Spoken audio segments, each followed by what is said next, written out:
David Ricardo ने 1817 में एक किताब लिखी थी जिसका नाम है on principle of political economy and taxation. इस किताब में डेविड रिकार्डो ने अंतर्राष्ट्रीय व्यापार का तुलनात्मक लागत सिद्धांत प्रस्तुत किया। इन्होंने इस सिद्धांत में केवल एडम स्मिथ के व्यापार के सिद्धांत की कमियां ही दूर नहीं की, बल्कि अंतर्राष्ट्रीय व्यापार का एक महत्वपूर्ण सिद्धांत भी प्रतिपादित किया। एडम स्मिथ का यह मानना था कि दो देशों के बीच अंतर्राष्ट्रीय व्यापार तब होता है जब एक देश को एक वस्तु के उत्पादन में और दूसरे देश को दूसरी वस्तु के उत्पादन में निरपेक्ष लाभ प्राप्त हो। लेकिन ऐसा हो सकता है कि एक देश को दोनों ही वस्तुओं के उत्पादन में लाभ हो और दूसरे देश को दोनों ही वस्तुओं के उत्पादन में हानि हो। तो उस स्थिति में अंतर्राष्ट्रीय व्यापार की स्थिति क्या होगी? इस सवाल का जवाब एडम स्मिथ का सिद्धांत देने में असफल रहा। इसी कमी को दूर करने का श्रेय डेविड रिकार्डो को जाता है, जिन्होंने अपना एक अलग सिद्धांत तुलनात्मक लागत सिद्धांत प्रस्तुत किया। डेविड रिकार्डो के अनुसार अंतर्राष्ट्रीय व्यापार निरपेक्ष लागत लाभ से नहीं बल्कि तुलनात्मक लागत लाभ से निश्चित होता है। एक देश उस वस्तु के उत्पादन में विशिष्टीकरण करेगा जिसमें उसे अन्य देशों की अपेक्षा लागतों में अधिक तुलनात्मक लाभ हो, और वह विदेशों से उन वस्तुओं का आयात करेगा जिनमें उसे तुलनात्मक लागत हानि हो। तो रिकार्डो का यह मानना था कि जो अंतर्राष्ट्रीय व्यापार है वो तुलनात्मक लागत लाभ से निश्चित होता है, और एडम स्मिथ का मानना था कि जो अंतर्राष्ट्रीय व्यापार है वो निरपेक्ष लागत लाभ से निश्चित होता है। तो डेविड रिकार्डो के अनुसार अंतर्राष्ट्रीय व्यापार तुलनात्मक लागत लाभ से निश्चित होगा, और एक देश उस वस्तु के उत्पादन में विशिष्टीकरण करेगा जिसमें उसे अन्य देश की अपेक्षा लागतों में अधिक तुलनात्मक लाभ हो। ऐसा हो सकता है कि एक देश को दोनों ही वस्तुओं के उत्पादन में लाभ प्राप्त हो और दूसरे देश को दोनों ही वस्तुओं के उत्पादन में हानि हो, लेकिन एक देश उस वस्तु के उत्पादन में विशिष्टीकरण करेगा जिसमें उसे तुलनात्मक रूप से अधिक लाभ हो, और दूसरा देश उस वस्तु के उत्पादन में विशिष्टीकरण करेगा जिसमें उसे तुलनात्मक रूप से कम लाभ हो। मतलब ऐसा हो सकता है कि दोनों में ही उसको हानि हो रही हो, लेकिन तुलनात्मक रूप से उसे किसमें कम हानि है वह उस वस्तु के उत्पादन में विशिष्टीकरण करेगा। अब हम रिकार्डो के सिद्धांत की मान्यताएं देखेंगे। 2x2x1 मॉडल, इसमें दो देश, दो वस्तु और एक साधन श्रम को लिया गया है। दोनों देश दो समरूप वस्तुओं का उत्पादन करते हैं। तीसरी मान्यता है श्रम की सभी इकाइयां समरूप होती है, मतलब श्रमिक सभी समान रूप से कुशल है। अगली मान्यता है स्वतंत्र व्यापार नीति, अर्थात अहस्तक्षेप की नीति। सरकार का किसी भी प्रकार का कोई हस्तक्षेप अर्थव्यवस्था में नहीं होता। दोनों वस्तुओं की कीमतें श्रम लागत द्वारा निर्धारित होती है। जो वस्तुओं की कीमतों का निर्धारण होता है वो उस वस्तु के उत्पादन में लगा हुआ श्रम, उसकी लागत से निर्धारित होता है। उत्पादन पैमाने के स्थिर प्रतिफल या स्थिर लागतों के अंतर्गत किया जाता है। जैसे जैसे अपन कितने भी उत्पादन करें, लागतों में कोई परिवर्तन नहीं होता, लागतें स्थिर ही रहती है। अगली मान्यता है दोनों देशों में वस्तु विनिमय प्रणाली के आधार पर व्यापार होता है। इसका मतलब है एक वस्तु का दूसरी वस्तु के साथ में विनिमय, ये वस्तु विनिमय प्रणाली कहलाती है। तो इसमें इन्होंने इसकी मान्यता भी ली है। फिर अगली मान्यता है तकनीकी ज्ञान स्थिर रहता है, तकनीकी में किसी प्रकार का कोई परिवर्तन नहीं होता। अगली मान्यता है श्रम एक देश में गतिशील है जबकि दो देशों के बीच अगतिशील है। इसका मतलब है श्रम जो है एक देश के अंदर तो एक जगह से दूसरी जगह आ जा सकता है, लेकिन देशों के बीच के अंदर वो अगतिशील है, एक जगह से दूसरी जगह नहीं जा सकता। अगली मान्यता है श्रम बाजार में पूर्ण प्रतियोगिता पाई जाती है। और लास्ट है परिवहन लागत की अनुपस्थिति, कि किसी प्रकार की कोई परिवहन लागत नहीं होती। अब हम रिकार्डो के तुलनात्मक लागत सिद्धांत को इस तालिका के द्वारा समझ सकते हैं। इसमें दो देश है, एक ए देश है भारत और बी देश है श्रीलंका। दोनों ही देश दो वस्तुएं, एक गेहूं है और दूसरी कपड़ा है, दोनों वस्तुओं का उत्पादन करते हैं। भारत देश में 1 घंटे श्रम के प्रयोग से गेहूं की 10 इकाइयों का उत्पादन हो रहा है और कपड़े की 10 इकाइयों का उत्पादन हो रहा है। जबकि श्रीलंका में उसी 1 घंटे के श्रम से गेहूं की 4 इकाइयों का उत्पादन हो रहा है और कपड़े की 8 इकाइयों का उत्पादन हो रहा है। अब तालिका को देखने से स्पष्ट हो रहा है कि जो भारत है वो 1 घंटे के श्रम से गेहूं और कपड़े दोनों की श्रीलंका की तुलना में ज़्यादा इकाइयों का उत्पादन कर रहा है, जबकि श्रीलंका उसी 1 घंटे के श्रम से भारत की तुलना में दोनों ही वस्तुओं का कम उत्पादन कर रहा है। तो इस प्रकार स्पष्ट है कि भारत को तो दोनों ही वस्तुओं में लाभ प्राप्त है और श्रीलंका को दोनों में ही हानि प्राप्त है। लेकिन इसमें भारत को गेहूं में जो लाभ है वो 2.5 गुना है और जो कपड़े में है वो 1.25 गुना लाभ प्राप्त है। तो इस प्रकार भारत गेहूं के उत्पादन में विशिष्टीकरण करेगा, क्योंकि उसे लाभ तो दोनों में ही है, गेहूं में भी है कपड़े में भी है, लेकिन ज़्यादा लाभ है उसको गेहूं में, इसलिए वह गेहूं के उत्पादन में विशिष्टीकरण करेगा।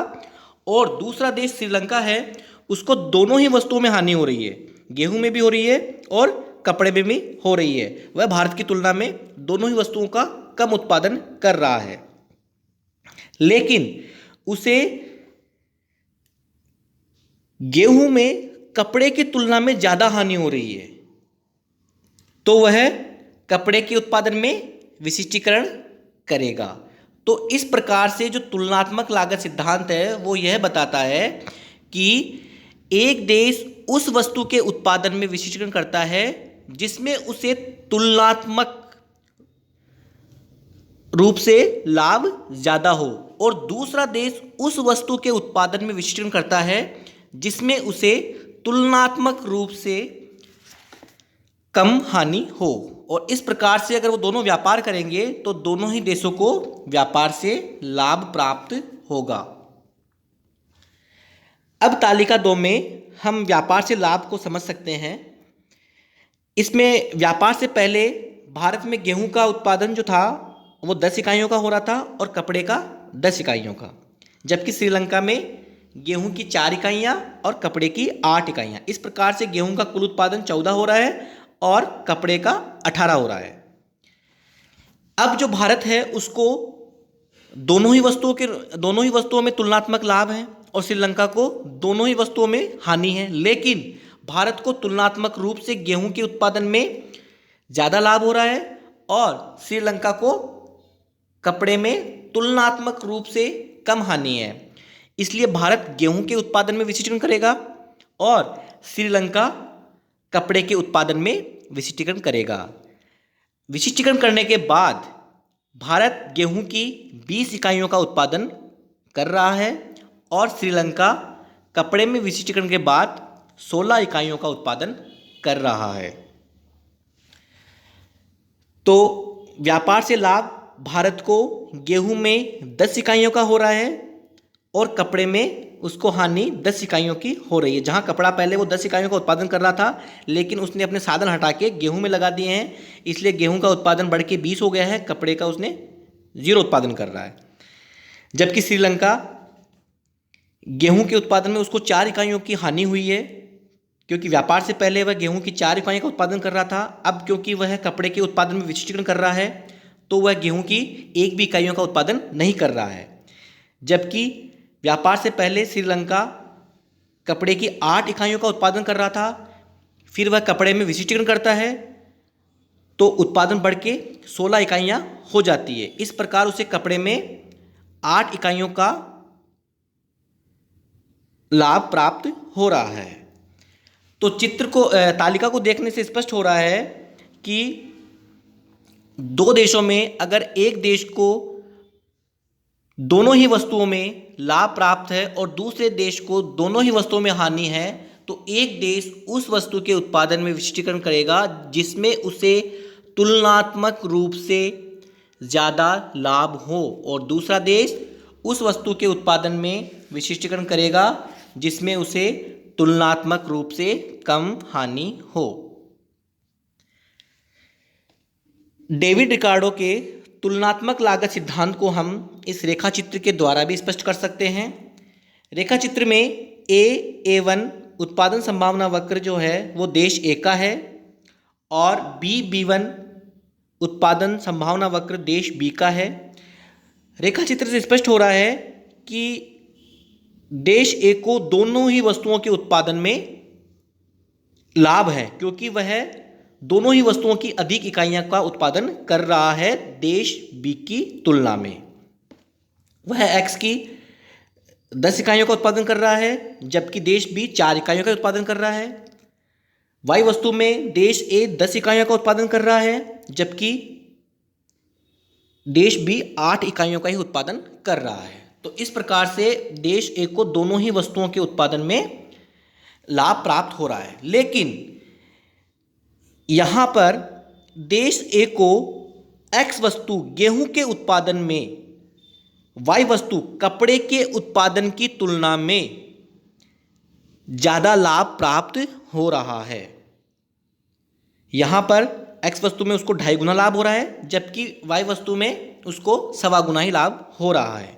इस प्रकार देश ए जो है वो एक्स वस्तु के उत्पादन में विशिष्टीकरण करेगा। वहीं दूसरी ओर देश बी है, उसको देश ए की तुलना में दोनों ही वस्तुओं में हानि हो रही है, लेकिन उसे तुलनात्मक रूप से वाई वस्तु कपड़े में हानि कम है बजाय एक्स वस्तु गेहूं की तुलना में। इसलिए देश बी वाई वस्तु कपड़े के उत्पादन में विशिष्टीकरण करेगा। तो इस प्रकार ए देश एक्स वस्तु गेहूं के उत्पादन में विशिष्टीकरण करेगा और देश बी वाई वस्तु कपड़े के उत्पादन में विशिष्टीकरण करेगा। इससे दोनों ही देशों को लाभ प्राप्त होगा। ये रिकार्डो ने ऐसा सिद्धांत अपना प्रस्तुत किया था। अब है रिकार्डो के सिद्धांत की आलोचनाएं। इसमें इसकी पहली आलोचना की जाती है कि उत्पादन लागत में केवल श्रम को ही सम्मिलित किया जाता है।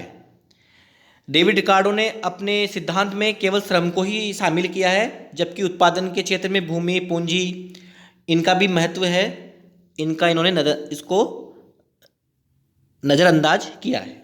दूसरा है स्थिर या समान लागत की मान्यता। इन्होंने अपने सिद्धांत में स्थिर लागत की मान्यता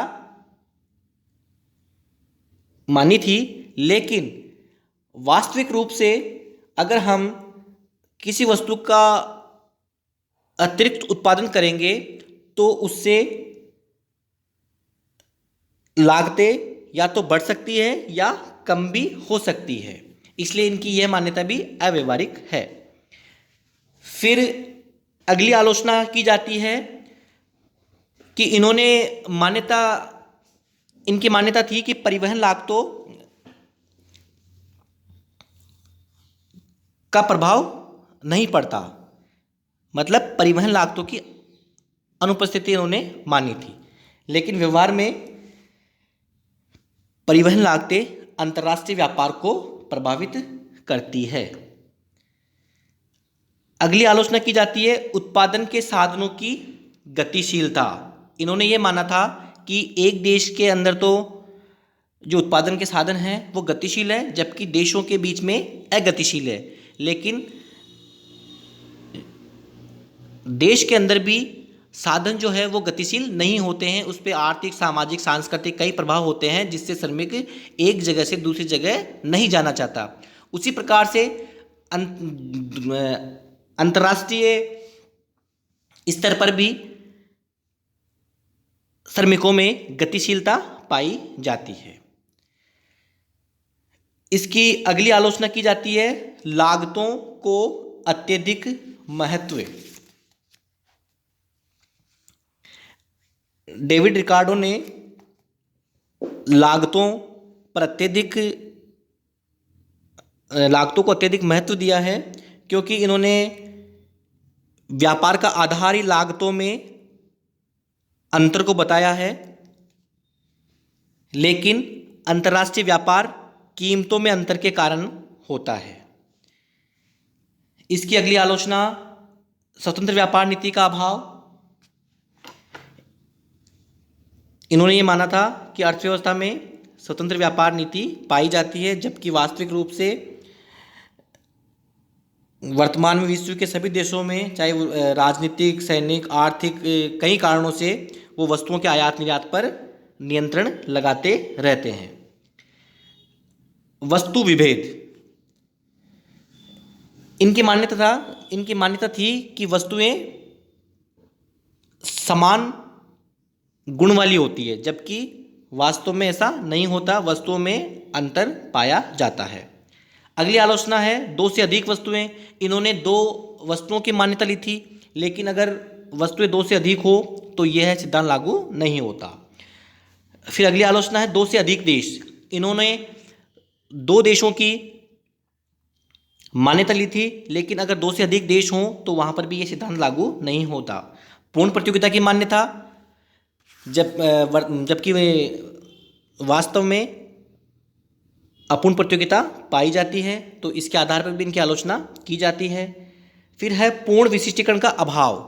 इन्होंने ये माना था कि एक देश एक वस्तु में पूर्ण विशिष्टीकरण करता है, लेकिन इनकी आलोचना इस आधार पर की जाती है कि अगर एक देश बड़ा है और एक देश छोटा है, जैसे भारत और नेपाल, भारत बड़ा देश है, नेपाल छोटा देश है, तो छोटे देश में पूर्ण विशिष्टीकरण हो सकता है, लेकिन बड़े देश में पूर्ण विशिष्टीकरण नहीं हो सकता, क्योंकि भारत जो है एक वस्तु के अगर उत्पादन में विशिष्टीकरण करता है तो वह अपना पूरा उत्पादन नेपाल में बेच नहीं सकता। नेपाल एक वस्तु के उत्पादन में विशिष्टीकरण करता है तो वह भारत की सारी आवश्यकताओं की पूर्ति नहीं कर सकता। तो इस प्रकार से बड़े देश में पूर्ण विशिष्टीकरण नहीं हो सकता, छोटे देश में पूर्ण विशिष्टीकरण हो सकता है। इसकी अगली आलोचना मांग पक्ष की उपेक्षा। एक देश एक वस्तु के उत्पादन में विशिष्टीकरण कर सकता है, लेकिन अगर वहां पर मांग ज्यादा है तो उसे उस वस्तु का आयात करना पड़ सकता है। तो इन्होंने मांग पक्ष की उपेक्षा की, इन्होंने पूर्ति पक्ष पे बल दिया। अगली आलोचना है कम विकसित देशों से संबंध नहीं। रिकार्डो का सिद्धांत स्थिर संतुलन की व्याख्या करता है और इसका संबंध विकसित अर्थव्यवस्थाओं से है, इसलिए यह सिद्धांत विकासशील देशों पर लागू नहीं होता।